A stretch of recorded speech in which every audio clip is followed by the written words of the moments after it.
What do the Caprialian enterprises, the carbon culture, and Takri wines have in common? One lovely lady named Alexandra Kaprielian. We're going to meet her today on Armenian Business Ladies. When love comes in. What's up, guys? Welcome back. I'm Alice and you're watching on LeLifestyle. And this week we have another beautiful lady for Armenian Business Lady series, and her name is Alexandra Kaprielian. Hi, Alexandra. How are you? Good. How are you? Good. We both have our coffees, waters, so grab yours and we're going to get talking. Before we get into it, if you're new to my channel, we talk about money, mindset, books, business, all the good stuff. So if you're into it, click the like button and subscribe because we post videos every Wednesday. All right, Alexandra, let us know who you are, where you're from. Before we dive into, are you a serial entrepreneur? I guess you could say that. Yeah, I really like working. I like building things, creating things. I really enjoy the process from, start to finish. I like seeing things that were in your mind come to fruition. So yeah, I think it's cool to be able to create something that's your own. And anyway, so I'll introduce myself. I'm Alexandra. I'm 29. I live in New York City. I work in the jewelry business and the wine business and a couple of other random things here and there, but that's mainly me. And I have my own company called The Carbon Culture. So it's a brand that I launched last year during the pandemic, but it's all manufactured in New York and my family's company, Caprialian Enterprises, which is, I do product development for that. So basically I build people's collections from the bottom up, and then my family's company will produce those pieces. So yeah, I mean, that's pretty much the jewelry side. And then the wine side, we have we had a vineyard in Artsakh, and we would produce wine there. But after the war, that was lost to Azerbaijan. But since then, we've already made the steps to get new land, and we're going to continue producing wine. So my involvement in that is I do the US distribution for Takri wines as well. So, and all of the marketing and all of that. But yeah, that's so cool. Wow. But okay, I guess let's go back in time. How did this happen? Which one came first? I'm guessing Caprialian Enterprises was first. Jewelry. Yeah, so my father opened the company in 1976, and we come from a long line of jewelers and people in the jewelry industry. Like my grandfather was a colored stone dealer, his father was a goldsmith. So when my father came to America, he opened his own shop, and then I joined the business when I was 21. My brother also joined the business, so it's really a family thing. And I guess through the years, my role kind of changed, and now I'm in charge of product development, and I get to really just create things all day long and help build the business that way through a different channel, as opposed to just straight manufacturing. We now work with people to build their entire collections and basically do everything for these jewelry companies that need people to do everything for them. That's so cool. But did you have to go, did your parents ask you to go to school for a specific subject, or was the business they had started already school enough? So yeah, I mean, I studied international business and economics because with the businesses that we're in, I mean, it's not really that specific. We do so many different things, so it's better to have a general, knowledge. But I did actually go to GIA, Gemological Institute of America, for jewelry design. So because I do production, so I needed to have those skills. So I took a course there as well. But that was all. I mean, I never even thought I was going to go into the jewelry business. I thought I was going to stay in the watch business that we have, but I didn't. So when I was 20, I was no, I want to do jewelry. And then eventually I was I want to have my own company. So yeah, kind of things evolve as you grow and change, and you decide what you like, what you don't like, and you discover things about yourself and what you're capable of. Absolutely. So I'm guessing it was just a natural thing for you to say, okay, eventually I want my own, something for myself. Well, I've always wanted my own company since I was like a little girl. I always wanted to do something that was my own. So I think that's a very Armenian thing too. Like we want to have that, you know, something that we can call our own. I think we're very entrepreneurial people. And so I always, my whole life, I wanted something. I didn't know what that something was until I was older. You know, at some points I wanted to be a fashion designer. I wanted to be, I think, although it did always have something to do with design, I think, I don't know. Now that I think, look back upon it. I wanted to design cars. I wanted to do like all these different things. I had so many different dreams as a child. But I guess like, you know, naturally as I got older, things focused, and it also made sense too. I mean, we have a manufacturing company. It makes sense to go into jewelry as well, but I also love it. So, you know, it's a passion more than anything too. So it's really beautiful when you get to, you know, create something that people are going to wear for the rest of their lives. It's kind of nice for me. I'm like, oh, I made that, you know. It's a really good feeling when people are wearing things that you made and they appreciate them as much as, you know, all the effort that you put into it. So it's something I really like about jewelry. Yeah, absolutely. But would you one day do fashion design? Like just a collaboration? Well, you know, right now I actually, with some of my girlfriends, we started this t-shirt company to raise money for like Armenia and stuff like that. So it's called Hot Girls Against Dictators. So, you know, you know, it's not really, I mean, I didn't even do the logo, my friend did it. And so, but you know, it's kind of fashion, I guess. So I don't know. There's always something. Yeah, I've seen those t-shirts actually. Yeah. Your photo shoot yesterday was for that? No, my photo shoot yesterday was for my jewelry company, the Carbon Culture. So I'm launching a bunch of new pieces. So I needed to have everything shot so I can put it on the website. So that was for that. I'm really excited to see how they came out. We're doing like this whole new collection of like earrings. So I'm super pumped. So we'll see how that goes.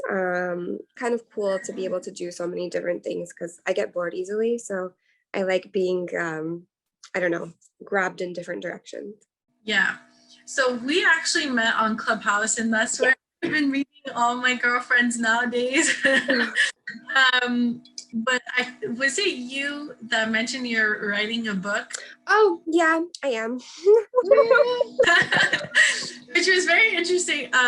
If you don't mind talking about it, if not, we could just like I can. So at the beginning of the year, I had this, one of my friends, I've started to date a lot. I'm trying to date a lot, right? Let's start with that.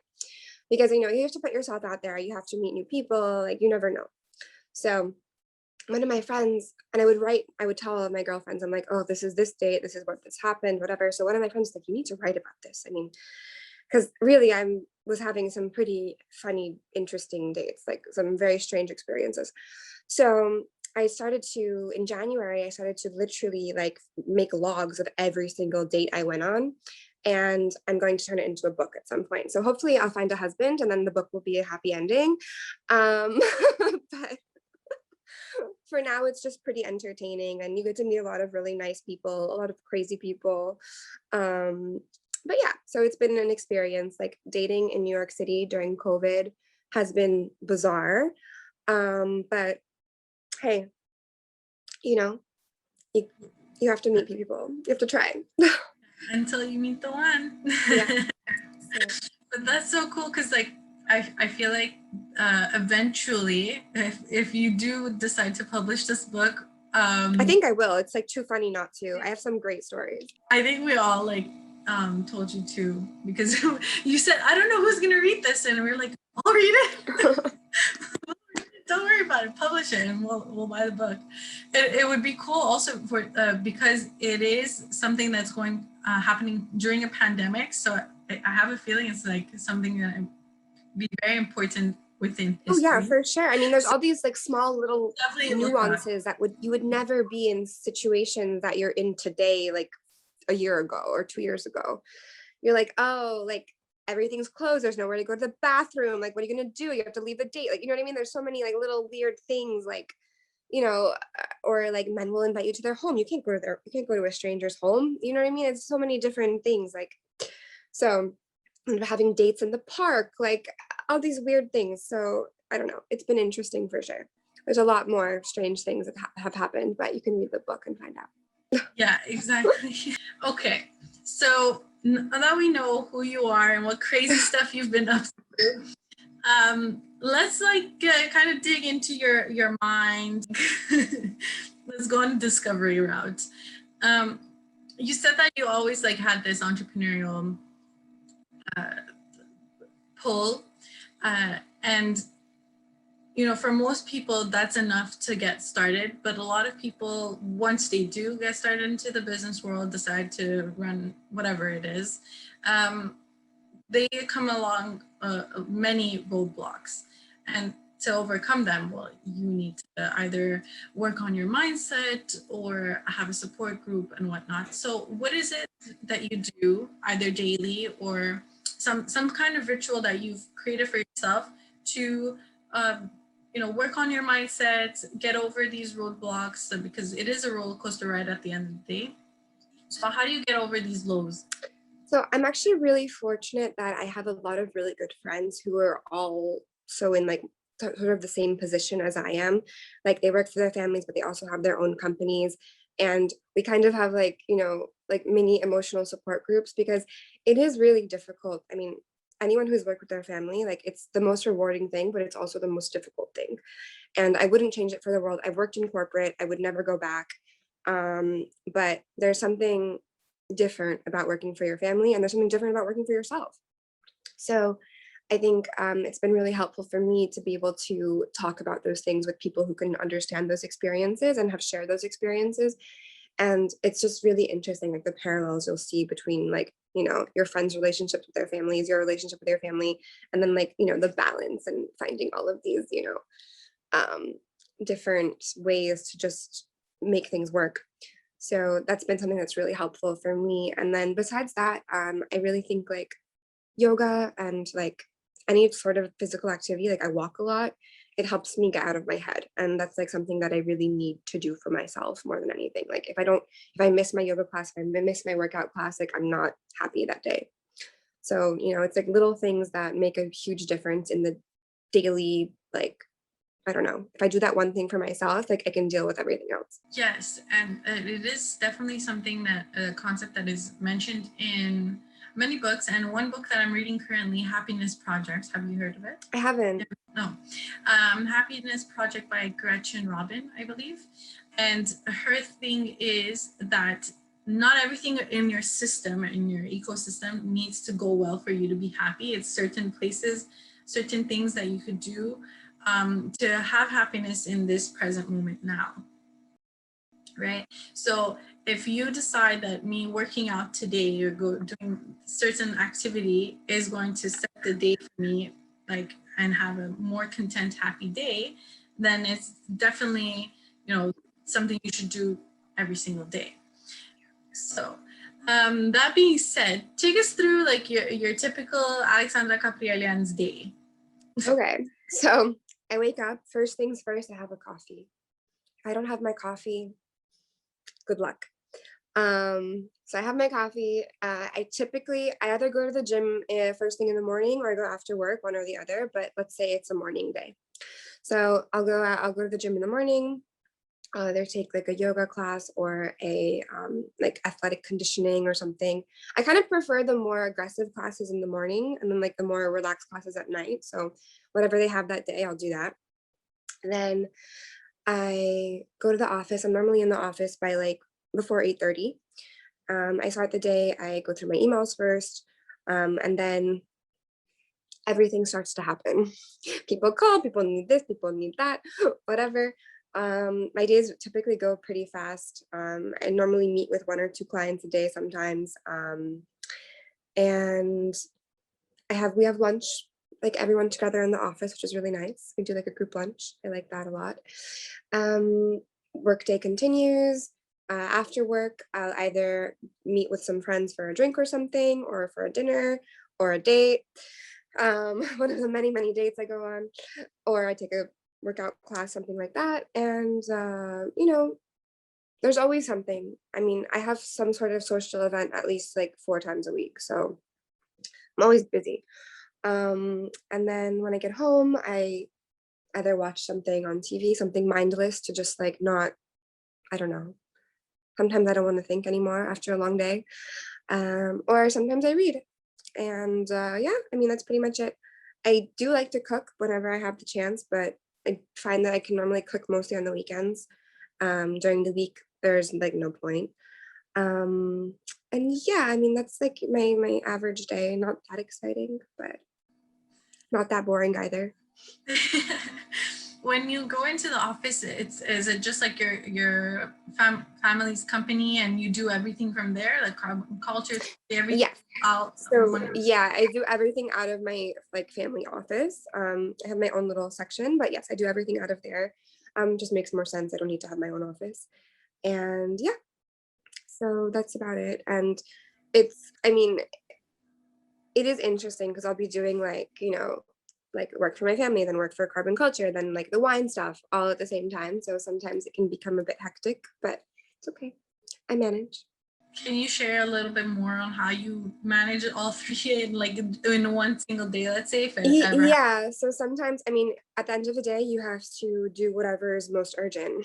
So I have a really long list of things that I need to do every day or that week or that month. And for me, lists are so important. If I don't have my list, I feel like I'm forgetting something or I'm going to lose something. So I just like take a look at the list in the morning, or I add to the list in the morning, and then I'm like, okay, like number one priority, I need to do this. Okay, number two priority, I need to do that. And I just, go through it like that. You have to prioritize things. Otherwise, I mean, it doesn't happen. And sometimes things aren't a priority, but it's been too long of a time. So then that becomes a priority. So, you just have to balance it to make sure that everybody gets everything they need whenever they need it. And that I'm not too delayed in one direction or the other. Yeah. So are you like a pen and paper girl, or do you use like a software program online? Notepad, huge white notepad. And I just write, because literally, I mean, my list is long and I feel like I like crossing it off. It's like satisfactory for me. So I'm like, okay, that's done. And I feel like this little sense of relief every time I cross one thing off of the list. I'm like, okay, cool, perfect, next. So yeah, something I do. Nice. Okay. So you mentioned that you read. Is there a specific book you're reading right now, or one that you would absolutely recommend everyone to read? I have like 4 books that I'm currently reading. You can go check my bookshelf, but I'm reading actually right now. Hold on, I will get it for you. I'm reading this book called The Bohemian Manifesto. And basically it's just like about, I don't know, it's about these people that lived in like the West Village, and it's just about people that really don't care about anything but enjoy their life and they're happy, and it's just a whatever book. But I do like to read things that aren't too mentally like strenuous sometimes, because I feel like at work I'm doing so much like so many things I need to focus on, and I like to not have to focus too hard for my entertainment. Okay, so you use books as like a gateway, almost like a TV. Exactly, like an escape. Yeah. Nice. But have you ever considered to you like read books on mindset, business, or has it always been like your community, your circle is your way of getting, business advice or Yeah, consults? I've never read any like self-help books or mindset books or anything like that. And I don't know why that is. Honestly, I don't know. I've never been attracted to it, because I mean, it's not really in my personality to like ask for advice too much. I kind of really like to figure things out on my own. If I do need help, like I have people that I can ask for, advice for business. I mean, my father's a great person to ask for business advice. We have so many people that I know, like older people that I can go to for help for things like that. And I really do value their experience and their knowledge, because I think, at least for me, whatever business or industry that you're in, I think it's better to ask people who have been in that industry, because they know. I mean, and of course things change, and of course like the younger generation has a different perspective, and of course we clash, but I think it's really important to respect people who have done what you're doing. And I find like I'm never going to find a book on like the jewelry industry, like, being a a woman working in the jewelry industry full of like grumpy old men. Like I'm not going to find a book on how to deal with that. So You should write it. perhaps. But I know for some people that those books are super helpful and like amazing. But it's just not something that I've been attracted to read. But I'm not against it either. Like if someone says you have to read this book, like it's amazing, yeah, sure, I'll read it. So what are the non-negotiables during your day? You said yoga is absolutely a must and coffee. What else is a non-negotiable during your day so that you could have the perfect day? I mean, that's pretty much it. I think like I need to have like some sort of physical activity and I need my coffee in the morning. And I mean, I need to wake up early. If I wake up late, I feel like I've wasted the whole day. So for me, it's like, I mean, I like to be up before 7 every day. And whenever I wake up, like today I woke up at like 9 and I'm like, what did I do? But it's Sunday, but still. So yeah, I think those little things. I also try not to be too regimented because you have to be flexible in life because you never know what's going to happen. So coffee and some sort of physical activity is enough to make me happy for the day. Yeah. Because you never know, like things happen all day, like crazy things happen. So you just have to go with the flow. Yeah. It's not for everyone, but for most people who are who think similarly as you, definitely, especially if you think that having one business is boring, that you need to, yeah, you don't want a very planned out schedule. Yeah, because I think then you just get so caught up in like, oh, I have to do this at this time, at this, and then you don't end up really getting anything done, or I don't know. Flexibility is key in yoga and life. And coffee. Yes. Since you love designing, very artistic but very business minded, let's put the business aside for a second. What is the design that you've done that you're most proud of, and you're like, this is, if I could recreate this every single time, I would, because I just love it absolutely? Oh, that's really hard. I mean, I don't think you can ask me that because there's so many different situations and so many different circumstances, and there's so many like stones, like you're never going to get it again. It's like a one-time thing, right? Like, I mean, I've made rings that I'm like so obsessed with, but you're only going to have one ever, and then you have to let it go, which is kind of sad because you're like, okay, I made this one piece and this one person's going to have it, and I can never make the same thing, exactly the same thing ever again, which is kind of beautiful in its own way too. Like that's the beauty of like true like luxury and true customization is like, okay, you're going to have this and nobody else in the world can ever have the same thing, which I kind of like. So I can't answer that question. There's not one thing that I've made that I'm obsessed with, but in general, like, I mean, I'm very proud of everything, most things I've made. Of course, there are circumstances where like people ask you to make things that you don't really like. But I think that's with any business. I mean, everyone has to do jobs that they don't like, right? And it's not really my position to tell someone that like, oh, that's ugly, or I don't think that's a good design or whatever, because that's what they want and it's beautiful for them. So if I can understand what somebody's trying to get out of something, that's more important for me, like extracting their vision, because it's really hard. Sometimes people who don't have like a design mind, they can't really explain what they want. So I have to spend a lot of time like pulling it out of them. Basically, I'm like, okay, what do you want? How can we get you to your like perfect design or your perfect ring? And it gets easier like the more I work with certain clients, because I can understand what they want and their feel. Because like I work with a couple of different jewelry designers where we make their entire collections for them. And you know, it's, you learn like about them and then you can kind of like help more and really pinpoint like their personality and how they want things to look.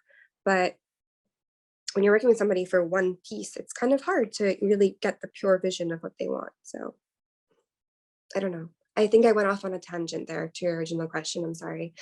No, that was awesome. I was also going to ask you, what is it like a process with a customer when they come through?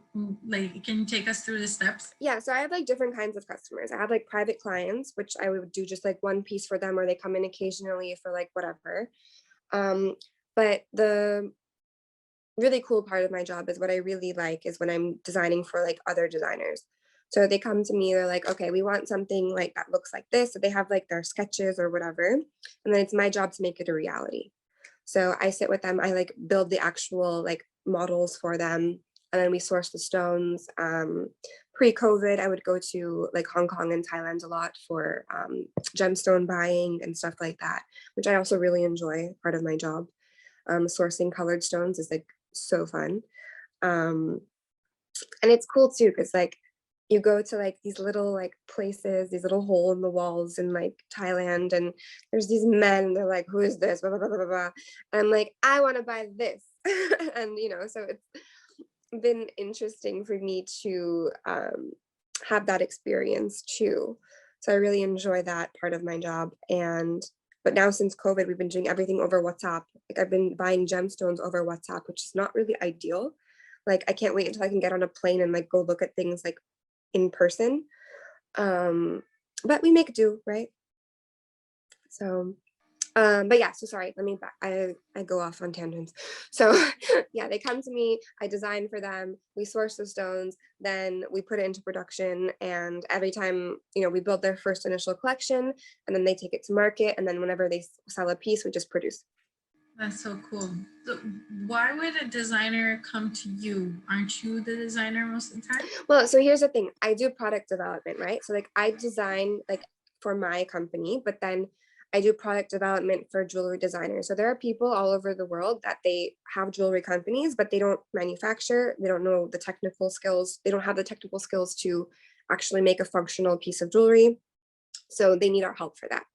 So they come to us, they're like, I want it to look like this. They have like, rough drawings, rough sketches, whatever. And then we'll take that, I'll make 3D models in the computer. We use 3D printers to print those pieces and then make it in, like cast it in gold. And then from there, you can like, we always make prototypes first, usually in silver. We make it in silver first. And then from there, once everything's approved, you cut the molds, and then you can make like the final jewelry after that. So we help them like build the things that they don't have the capabilities to do, because most people that have jewelry companies, they don't actually produce their jewelry themselves. They go to manufacturers like us and we produce for them. So does that make sense? Yeah, definitely. That's so interesting. So if you were to visit your inner child, I don't know if you've ever done meditation or inner child work before, but if you were to visit your inner child, which is you, 7 years or younger, okay. And you were to describe your life today, like the beauties I of wouldn't believe my life today. You wouldn't. No.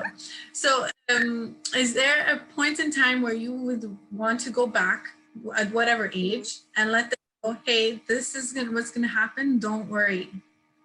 What would you say exactly, and at what age? Yeah, I think I'd probably tell myself to be a little more flexible and not put so much, like I've learned as I've gotten older to be more flexible. And I think I would have just told myself to be like, listen, like life isn't always going to work out how you thought it would or how you wanted it to, but it's for the best. Every time something has happened to me in my life where I was like super upset, like, oh my gosh, like, why didn't this happen? It has always turned out to be for the best, always. And I mean, barring death, obviously, but most situations like that you're unhappy about at a point in life, you'll realize like 5 years later, 10 years later, that like, oh my gosh, if that had worked out, or oh my gosh, if I had done that, I wouldn't have been able to do this, or this, or I would have been, divorced at 25 with 3 kids. So, so many little things that you're super upset about when you're younger, you realize later that, wow, like that was actually a blessing. Like that was a real blessing. And I'm so lucky. So that's what I would tell myself. Like, don't stress. Like whenever you're sad, it's okay. Like something better is coming. Absolutely. I love that. So to kind of wrap it up, I like to ask this question to every single person, and I think it's like the best way to transition from here is, what is the best advice you've ever been given? Oh, don't let people put you in the middle. Like, don't let people put you in the middle of like any situation. Because I find, I mean, This was advice that I was given when my parents got divorced, but I think it served me very well, like my whole life. Because oftentimes I think people will, try to make you choose sides on something or try to make you hold a firm position on something that you never really even wanted to. And I think it's like, I like being neutral in life.